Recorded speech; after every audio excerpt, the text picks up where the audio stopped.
Welcome to Emotional Savvy, the Relationship Help Show. I'm Dr. Roberta Shaler. If you're ready to increase your confidence in conversations and conflict, deepen your self-awareness, expand your connectedness, and enrich your relationship with yourself and other humans you care about, and even those you wish you didn't, you're in the right place. Enjoy today's episode.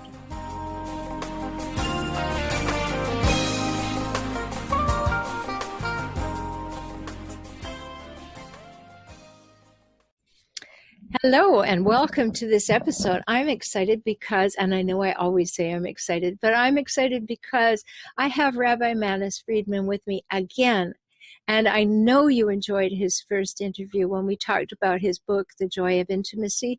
Today we're going to expand that conversation to talk about intimacy in the world, in our society, the way things are going, and relationships as a part of that topic.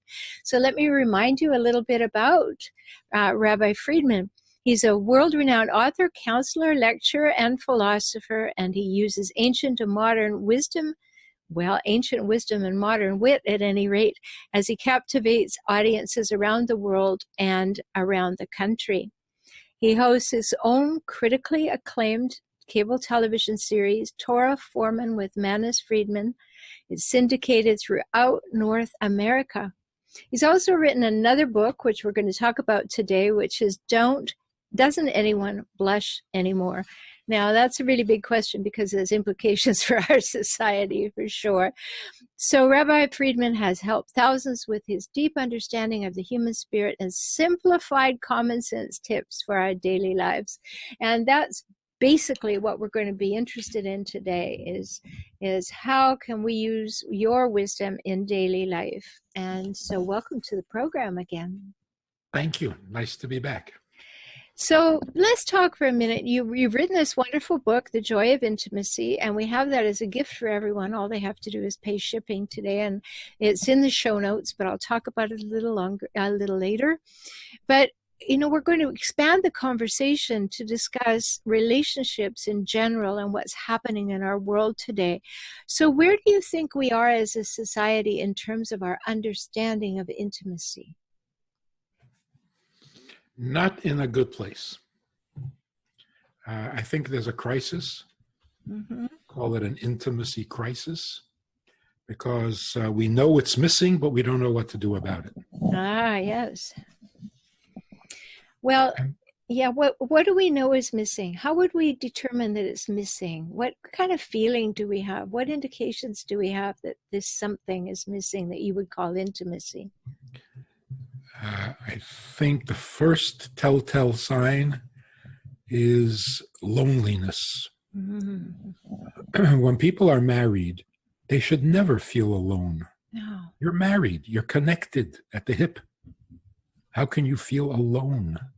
And yet people do. They do. Sometimes I say that the loneliest place you can be is in a marriage. Because it is, isn't it? I mean, there are all these wonderful opportunities. You have family, you have a partner, you have commitment, you've said all the right words, and yet something is not happening where you feel connected, deeply known, understood. There's curiosity, there's attention, there's time spent. You just feel like some kind of an object that was the result of some kind of a process, and you're being marginalized in your relationship. Whoa. Right? Painful. Very painful. Very painful. And what do you think's contributing to that in your understanding? Probably materialism. We're way too focused on things. We're turning people into things. Relationships are things. What husband and wife do for each other is something. How many things does he do for you? How many things do you do for them? It's very materialistic. And we're missing each other. Yes. We're not connecting. Well, I think that's so true, because we pass in the night. We're not we're not actually involved in each other's lives. We're not involved in each other's growth. You know, one of the things that I've said, and I think we probably discussed it together the last time, I think there are 3 hallmarks of a healthy relationship, wherever that relationship is: the equality, reciprocity, and mutuality. And if those things are not there, the chances are that we're only having a transactional relationship are high. I think we might want to add humility. Ah, okay. Because without humility, we don't get past ourselves. So even if I'm feeling equal and mutual and reciprocating, but it's all on my terms. Mm-hmm. I've never gotten comfortable stepping out of my reality. And I'm looking to make my life better through marriage. Mm-hmm. But that leaves my spouse feeling really alone. Mm-hmm. There's an amazing thing, I think we mentioned it last time also, where the Torah says, therefore should a man leave his mother and father, cleave to his wife, and become one. Right. Can you be one with your mother and father? That oneness that takes away the feeling of being alone in the world. Can't you have that with your parents? If you have a really close relationship with your mother, with your father, do you still feel alone? Yes, you do. Yeah. So the Torah has to say, no, don't try to have that kind of relationship with your parents.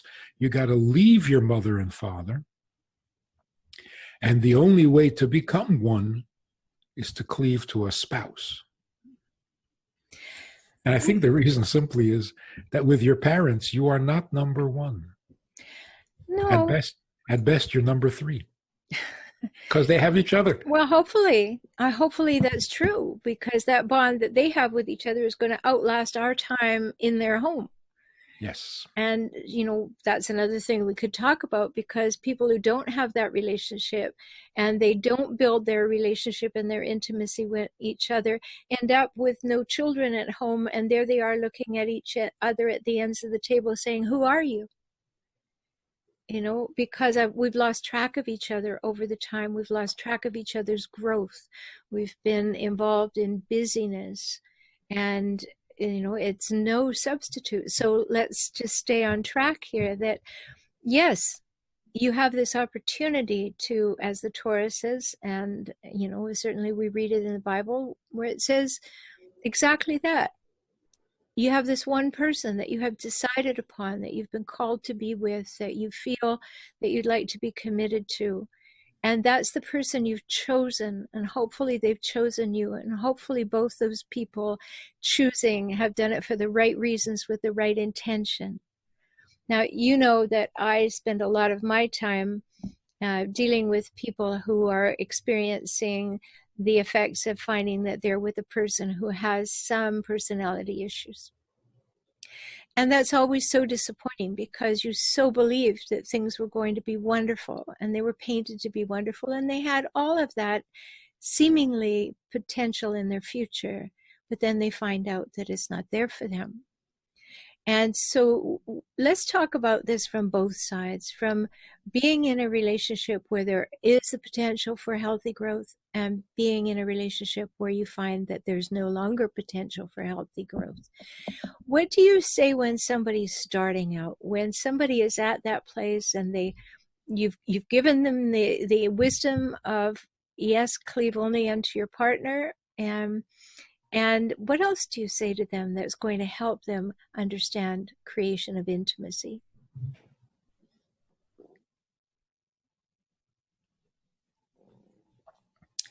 The part of us that allows intimacy, real intimacy, is the part of us that is not needy. We are, thank God, gifted with this side to our character, or to our reality. There's a part of me that is very needy. That's what it's meant to be. It's not an illness. I need to eat, I need to sleep, I need my comfort, I need my security. I also need love. Love is just another one of my needs. It's not going to do you any good. the part of me that is not needy, that's where intimacy can happen. That's where merging with another person can happen, because I'm not needy in that space. There's room for you. In fact, you can take up more room than me because I have no needs. I'm just there for you. We don't recognize this. Modern psychology has not taught this. It focuses on the needy side of me, which is real, but that's not all there is to me. And if all I focus on is my needy side, there really is no room for you, unless you serve my needs, which is kind of abusive. I'm using you. Yes, and that was the word that came to mind, when you were just speaking a few minutes ago, is that it becomes abusive because I'm using you for my own need, to the fulfillment of the pieces of me that are missing, or the ability to feel like I've acquired you in my life and now I can be dismissive because you filled a compartment. So many times I think that those compartments of husband and wife get filled, and that people don't have a real understanding of what those potential places are in the world. I don't think there's anything more exciting, and I know that some people would probably think I'm delusional, but I don't think there's anything more exciting than growing and enriching on a daily basis with that other human to whom you're committed, to finding that they are learning, they're growing, they're changing, and that you stay current with that and interested and curious and listening, and your emotional intimacy then deepens and grows and your sense of safety develops. What do you think? Well, I think if we define what it means to grow, in this particular case, growing means not I'm becoming more or better. Growing means I'm becoming more and more comfortable outside myself. That's real growth. So here's another fascinating statement in the Torah. It is not good for man to be alone. It is not good that man is alone. Isn't that a strange statement? It's best when man is alone. If I could be alone and sufficient, that would be the best, even in terms of survival, according to the Darwinian theory. If I have to depend on somebody, if I need somebody, my survival my species is not guaranteed. But if I'm completely sufficient by myself, within myself, what's better than that? Why is that not perfect? In fact, we do try to be perfect. We all want to be perfect. Mm-hmm. Does perfect not imply independence? So what does it mean it's not good to be alone? Mm-hmm. It is good. It may not be practical, because I can't do all the things I need to do in a day, so I need to delegate some of my work. But then I'm still alone. It's still just me. Yeah. So what's wrong with being just me, if I can manage? Well, if you're self-reflective and if you are willing to grow and you're willing to move in directions of fulfillment, personally, there's absolutely nothing wrong with being alone. But if you are feeling like you don't know who you are unless someone reflects you to you, then there is a deficit. And that's not good, right? Mm-hmm. So if I could transcend that need, I would be perfect. So in essence, man is better off alone. We're just not getting there. But that should be our goal, shouldn't it? Yes, well, here we are this is why it's so much fun to talk to you, because we're turning things around, right? Upside down. We have all of these sort of truisms, quote unquote, that we let roll off our tongue, but we don't really dive into what does this really mean? What is the basis for this? So, just what you're reflecting, I'm sure people are saying, oh, I never thought of it that way. And maybe that is a more enlightened way to consider this. I think I'll go off and think about it alone for a while. I love this. So here's the thing. In order to be perfect, I need to be able to manage everything by myself. Good luck. If I need something from you, anything, support, a compliment, a pep talk, love, anything I need from you is an imperfection in me. But imagine if I were perfect and I truly didn't need anything from you. What would happen is I would develop a need for you and not something from you. So when the Torah says it is not good for man to be alone, it's talking about a perfect human being who needs nothing from anyone else. And yet, precisely then, you feel a need for another human being. Not to take something from them, because you don't need anything.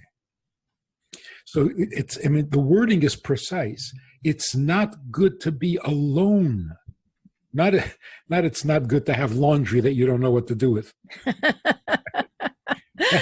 That's not the problem. Right. The problem is the aloneness, which means even if you're perfect, but it's just you, not good.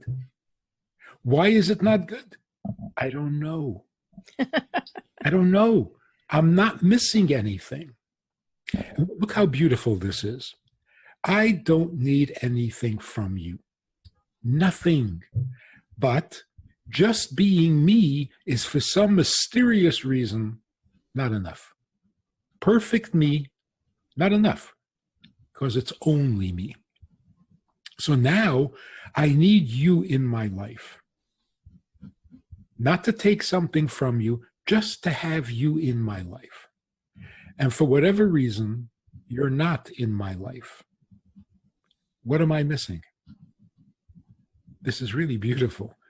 If I need nothing from you except you, and you're not there, what am I missing?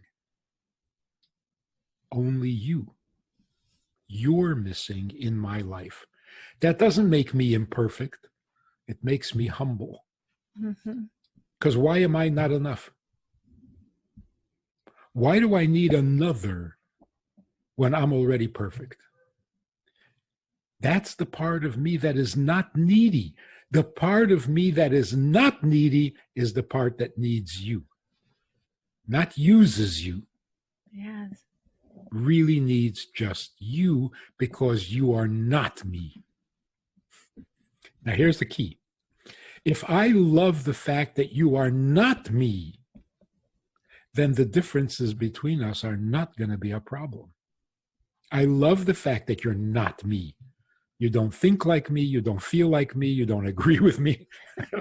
I love that because that means I have someone else in my life and not just a clone. So, it's interesting. I hope you all will go and listen to the other interview that I did with Rabbi Friedman, because we really went into depth on these ideas, and you can land over there. So we're introducing today's topic by reiterating some of these basic things that we talked about. But it redefines the idea of need, and it redefines the idea of perfection, and it redefines the idea of relationship and the things that we're talking about. And so I really hope you'll go back and listen to that. All in 5 minutes. Yes, we were able to do that. But, where we can go with that, there's ideas of wholeness, right? And when you say I don't need another human being, that means that we're living in a sense of wholeness within ourselves. We know ourselves well. We know our values, our vision, our beliefs, our purpose. We know who we are and how we perceive ourselves in the world, and that we're whole and complete we can all manage to live in a sense alone, because we can be self-sufficient, we can be entirely self-reliant, but it is that desire to have another. Of course, we need that other for procreation, but the desire to be known, to have another, the desire to come to know. I mean, it's very exciting and enriching. And when I'm explaining it to my clients, and I'm saying, no, this is not a problem. This is not a destruction. This is a moment for inquiry. It's a moment of learning. And, sometimes they say, what? How can you possibly say that? Because the model is it's broken, fix it. It's supposed to be like this. And aside from some basic things of honoring another and respecting another human, the supposed to be is limited, because each person, in my opinion, and I'm interested in your opinion on this, gets to create their relationship in their own way that is interactive, special, unique, and theirs. What do you think? I really think we need to add the word humility. Again. It can't be about me. Not even my highest ideals, my greatest values, my deepest beliefs. Keep it. Don't impose any of that on somebody else.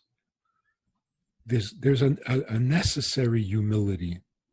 The vulnerability that makes us great is the feeling that for myself, I wouldn't bother. I'm perfect, I'm great, I can do it all, but what's the point? For somebody else, that matters.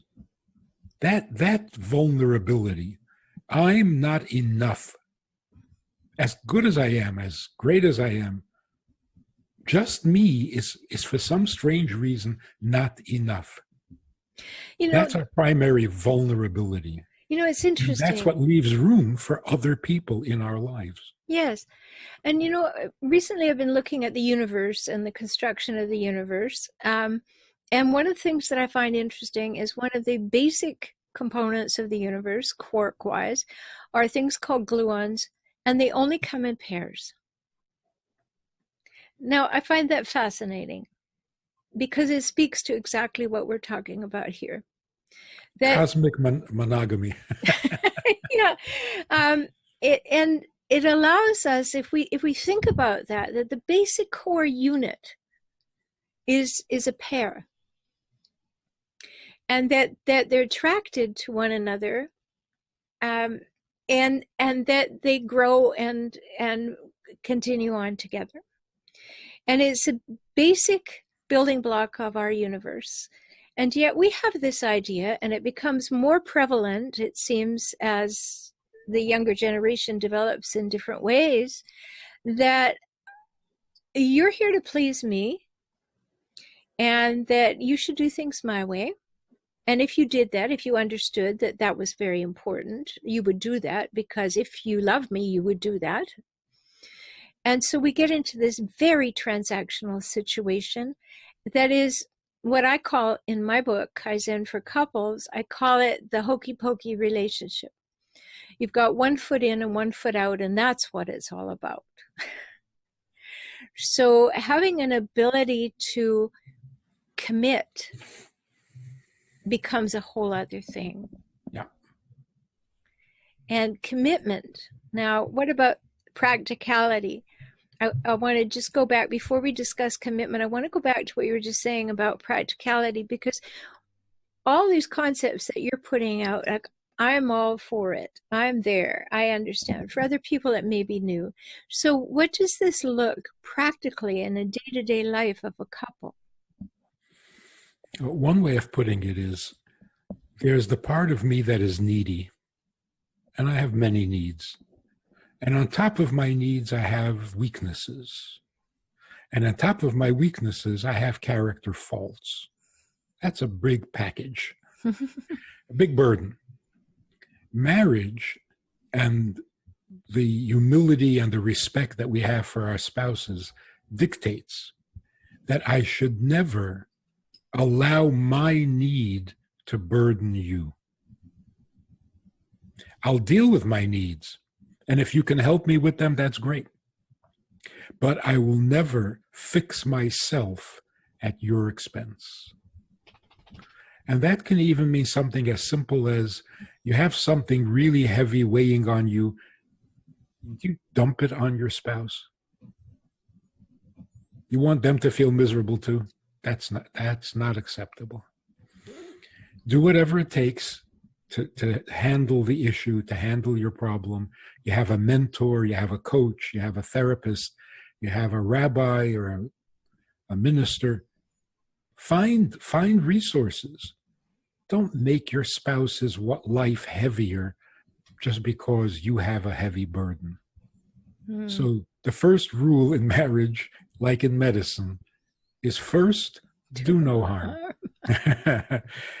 Don't make your spouse's life worse.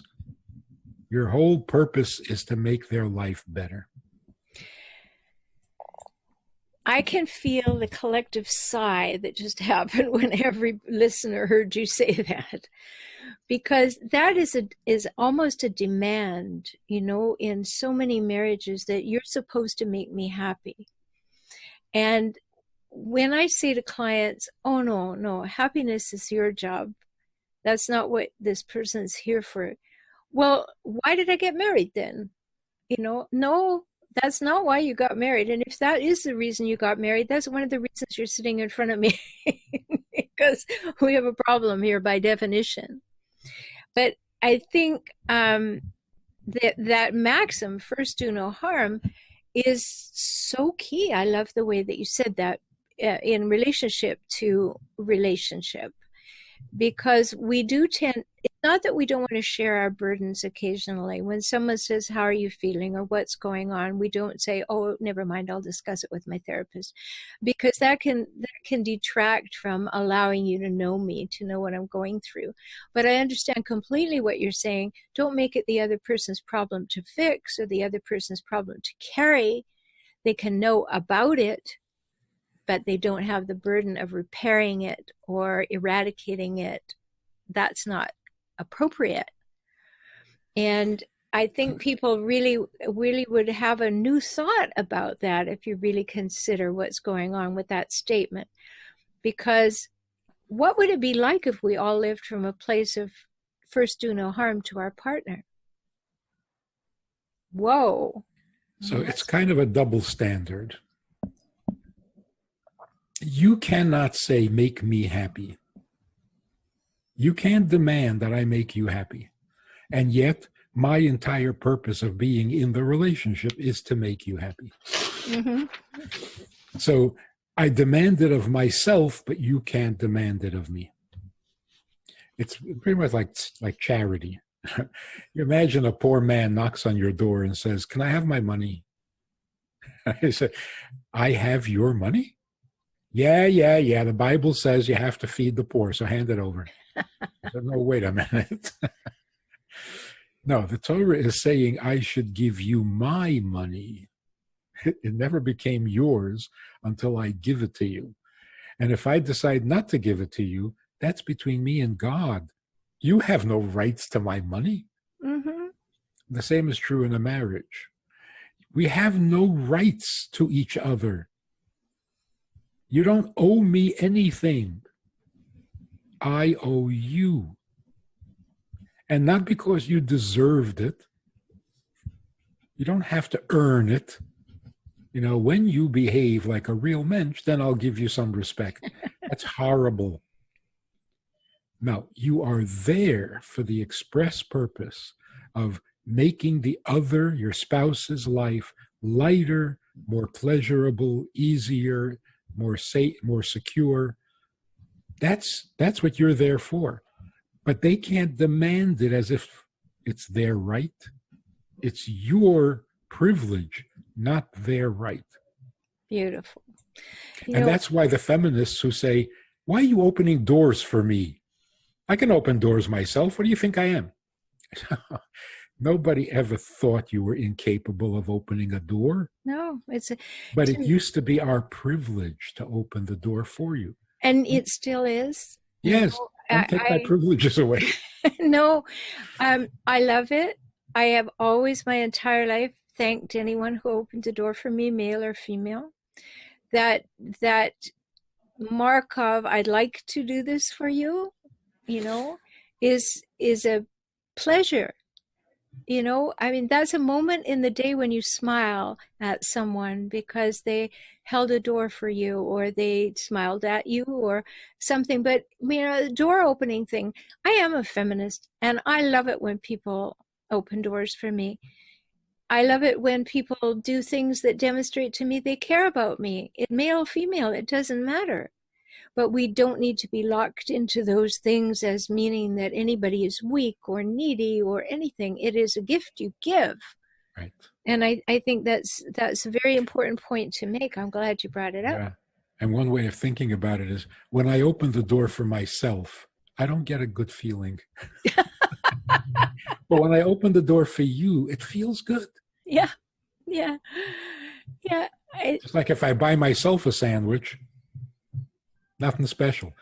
I buy you a sandwich, even though you could buy your own sandwich, but it feels good. It feels right. There's something, it makes my day brighter. Yes. So let's take a little turn here. I want to know what you think of. Is intimacy improving in society or are we getting further away from it? It's getting worse. But the good news is that we know it. And we're desperate for a solution. Like even in business, it used to be, I invented a product. I think it's great. Now I'm going to spend millions of dollars convincing you that it's great. Or I'm going to go door to door, knocking on doors to convince people they have to buy my vacuum cleaner because it's great. It's a great vacuum cleaner. It's a difficult, painful uphill struggle, but it's what made Madison Avenue famous. Yeah. Because the only way to sell was through advertisement, really intelligent, brilliant sales pitches, because I have to convince you to go my way, to buy my product, to think like I think. There's a new model. I'm going to find out what you need and I will provide it. I don't have to convince you of anything. It's your need that I'm responding to, not my own. The difference is, I think, maybe this is overly simplified. If I produce a product and I try to peddle it, I might become a millionaire. If I find what you need and provide it, I will become a billionaire. As long as the other person knows they need it. Yes. Think, but that's the thing. I have 2 podcasts. I have a YouTube channel. I have all of these ways that allow people to get information, to be inspired, to be encouraged, to have insights they might not have had. And it takes them a while to actually realize, oh, that would be a better way for me to go. That would be something that I want. That would be something that I need. I found it interesting, and you might know the statistic that Dr. John Gottman, he did some research, and he found out that couples usually have their main presenting problem for 6 years before they get help. Now that says something to how long it takes to be able to say, we have something that is necessary to solve, and we can't solve it by ourselves. And the idea that, well, we should be able to solve it by ourselves plays into exactly what you were talking about, because if I don't see that thing that I need that would solve a problem or help me or shorten my journey or whatever, if I can't allow myself to see it and have some feeling of beating myself up to think I should know this, or I should be able to fix this, or I should be able to provide this for myself, it will stop us from growing. And I think that's one of the pieces in this new model that you're talking about, is the person has to recognize their own need or pain point and be able to say, this is something that would help me, to be able to actually see the product that you put in front of them. I guess that goes back to the humility. I can't be so full of myself that it takes me 6 years to realize that I need a little help. Yeah. So in the workplace, right? You make an appointment, you go to see this very important customer or supplier or partner, whatever it is, and you're there to make a deal. You come with a contract, you want him to sign it, and you see that something's bothering him or her. And you say, is everything okay? And he says, well, actually, my daughter is in the hospital. Mm-hmm. Are you annoyed? Is this man's personal problem interfering with your business?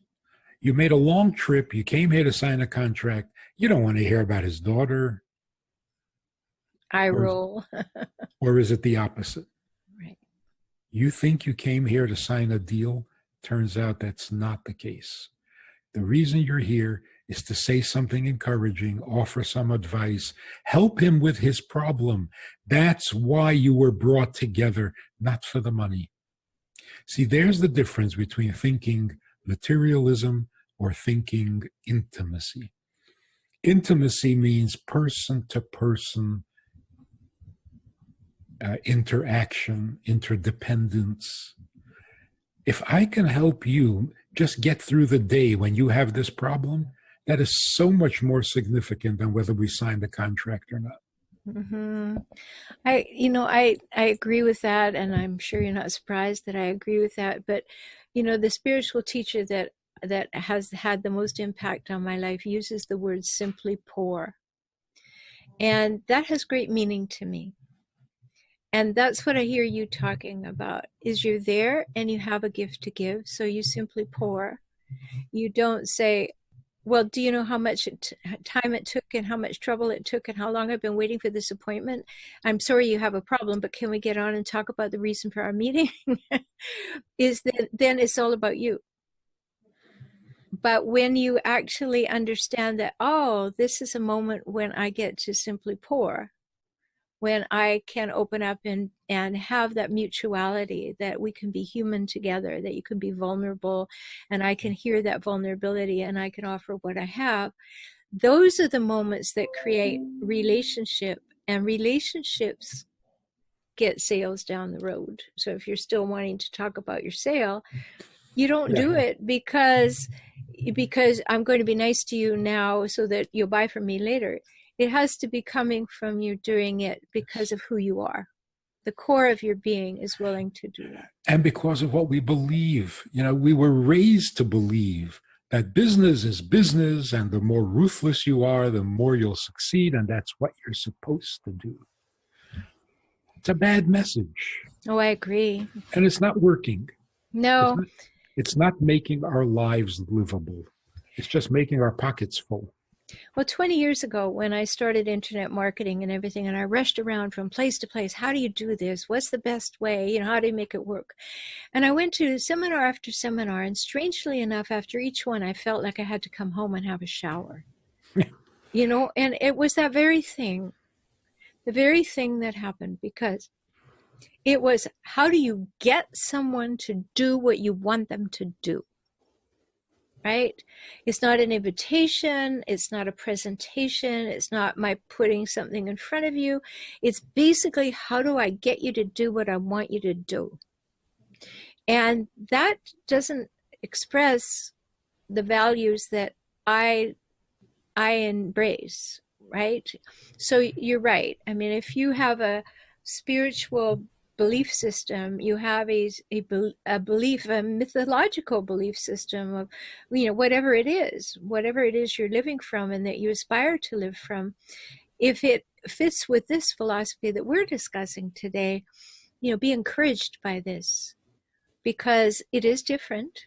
we're talking about paradigms that are different today, and that you may want to just have a new look at things, a new look at intimacy, a new look at the sales process, why you do what you do, how you spend your time and why you spend it that way, how you respond to other human beings.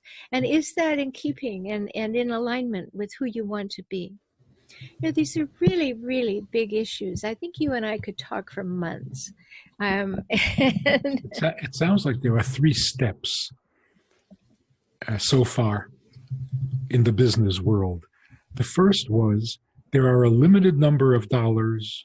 If I grab it first, I'll have it. If not, I won't have it. So I have to grab. I have to be greedy. I have to be ruthless. Mm-hmm. Then we developed an insight that said, wait a minute, we can do business and we both win because there's enough for everybody. So we have a win-win philosophy. I'll sell you the vacuum cleaner, but you really do need a vacuum cleaner. I've seen your house. You need a vacuum cleaner. But now we're a step beyond that as well. When you meet with your customer or your supplier, and you intended to have a win-win contract, now all of a sudden he introduces his personal tragedy or his personal problem, and you're thinking, this is really all about him. It's not about me at all.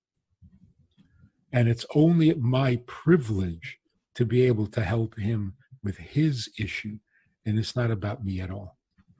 That's good. That's coming closer to intimate, because win-win is not intimate. Mm-hmm. It's barter. I love you, you love me, it's good. Right. You don't love me, it's over. I don't love you, it's over. Right. That's not intimate.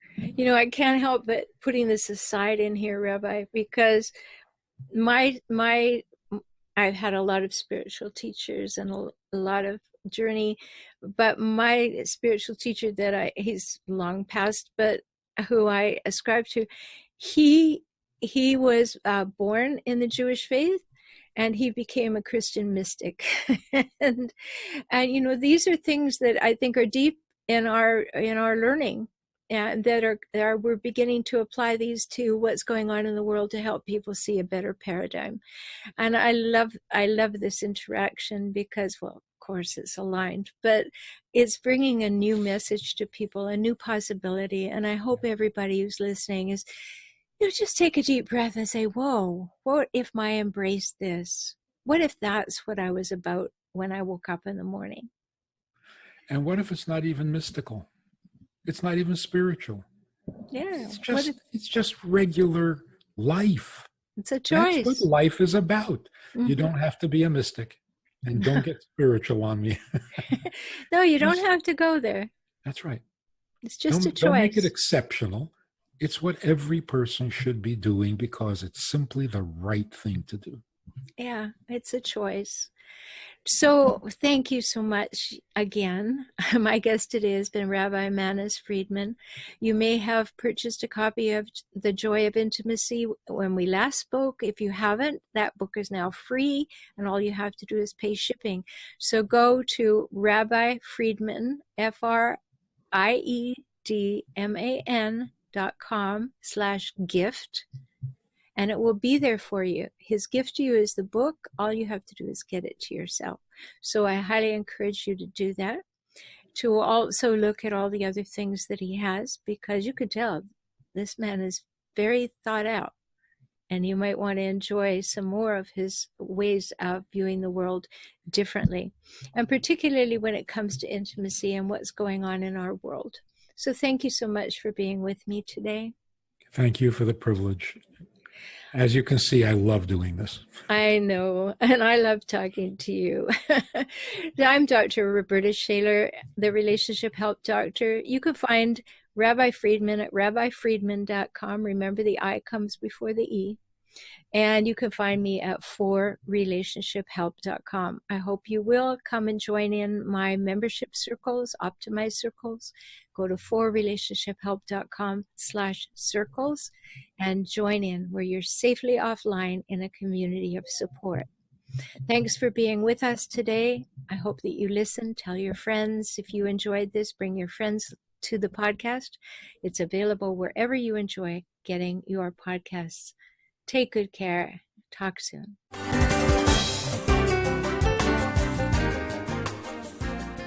Thanks for being here for today's episode of Emotional Savvy. If you want to deepen your emotional savvy, make shifts in your relationships, and enjoy life and relationships more, work with me, Dr. Roberta Shaler. Get my books, enjoy my courses, or work with me directly. You can do that by visiting forrelationshiphelp.com, F-O-R, relationship, H-E-L-P.com, and subscribe to Tips for Relationships now. Don't miss a thing. Be empowered this week with more emotional savvy.